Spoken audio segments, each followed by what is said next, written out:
Have an app idea, but zero programming experience and a limited budget? You've come to the right place. I will tell you the steps I took and the tools I used to create over 20 apps with over 1 million downloads. First and foremost, get a feel for the market and review the top charts frequently. Make sure your ideas align with what is successful. Once you have your app idea ready to go, write a brief fixed-rate job post on your favorite outsourcing website. I recommend Odesk or Elance due to the ease of use, and both have a money-back guarantee, so if you have any issues with your freelancer, you will get a full refund, no questions asked. Be sure to keep your job post basic to protect your idea until an NDA is signed. When reviewing applicants, delete anyone with a 1 to 4-star rating. If they had issues in the past, they will have issues again. Another way to weed out bad developers is to ask them this single question. How long does it take you to integrate a monetization platform like Chartboost into an app? On average, it takes 15 minutes to integrate, so delete anyone that says over an hour. Interview the potential candidates and go from there. I have found a huge amount of success hiring developers from India. The general consensus is to stay away from developers from China. Once you have the framework of the app finished, you need graphics. Having eye-catching graphics is imperative, and gives you the necessary boost you need to stay ahead of the competition. You can use Odesk or Elance for this as well, but I recommend 99 Designs. It's the best outsourcing website for graphic design. You have hundreds of designers bid on your project with a custom design made to your liking, and you select the winner. It's as easy as that. Congratulations, your app is complete. Now what? App Store optimization. A whopping 65% of your app traffic comes from keywords, so keyword optimization is crucial. Word of mouth is second, but we'll get into that later. Apple allows you to use a maximum of 100 characters per localization. To maximize the space, be sure to use commas in between words without any spaces. When finding keywords, look for words that are high in traffic, low in competition. With ASO, remember to think outside the box. Use synonyms, or other ways to say it that people might use. And don't hesitate to put keywords into the title as well. Where can you go to research keywords? The 3 tools I use for ASO are as follows. Whether it's for an app or a website, Longtail Keyword Pro is heralded as the best by many of the top developers. A common error that app publishers make is to only target single-word keywords. This tool can help that. By targeting long-tail keywords, it can significantly heighten the chance of ranking high because there is far less competition. Another great tool is Sensor Tower. It's great for finding keywords your competitors are currently using. And last but not least, there's the App Store itself.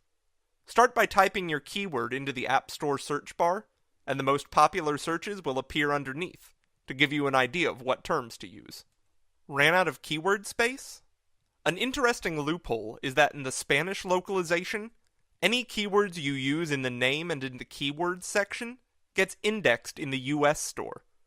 So essentially, any keywords that didn't fit in the US localization can be used in the Spanish section, so you can leave all of the Spanish keywords for the Mexican Spanish section in the iTunes Connect portal. This will maximize your keyword output and improve your overall chance of ranking high. Also, be sure to include exact match long-tail keywords in the app title. This will significantly increase your chance of ranking for particular terms because the title holds more weight. And don't forget to localize all of your keywords in different languages to increase your traffic in a major way. When it comes to marketing your app, having a website does wonders. This essentially doubled my traffic by giving me more exposure. Ranking high in Google searches for key terms is imperative. I recommend Bluehost for affordable, reliable hosting, and it's incredibly easy to use. They are by far the gold standard. And by easy to use, I mean as easy as filling out your name and address. You can use a free Tumblr or WordPress site instead, but be mindful that you are limited to using only certain plugins, and you aren't allowed to advertise. These reasons alone are exactly why I recommend going with Bluehost. You have full control, it looks more professional, and you can truly call it your own.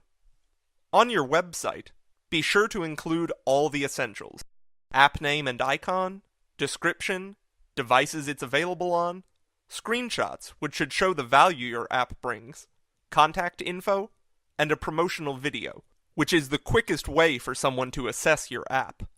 You can also include a press kit as well. Want to create buzz prior to your app's launch? A mailing list subscription form will do the trick. Many people underestimate the power of the mailing list, but it's huge. Let me say that again. It's huge. It's the best way to communicate with your audience on a more personal level. There's just something about receiving an email from somebody that makes it extremely effective at getting a point across or making people take some kind of action. I use Aweber for this. They are without a doubt the best, and my go-to mailing list service for all my websites. To improve your app's fan base, it is important to embed viral components within your app. Your users need to become the marketers.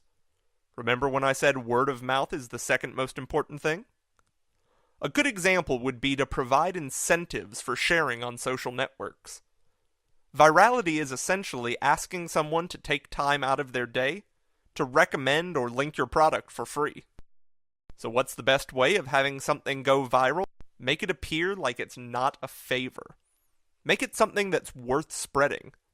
Jonah Berger, viral guru and author of Contagious, states, "We need to design products and initiatives that advertise themselves and create behavioral residue that sticks around even after people have bought the product or espoused the idea."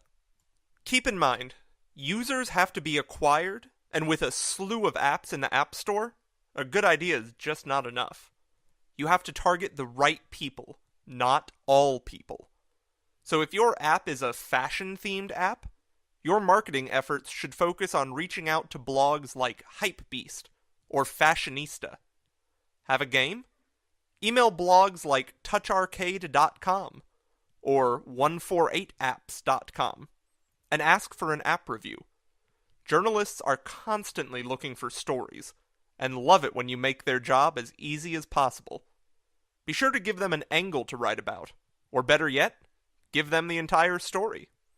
Be sure to subscribe to my YouTube channel for future tips and secrets, and feel free to contact me if you have any questions or need any recommendations. Get involved in the conversation by tweeting #LearnMore to earn more.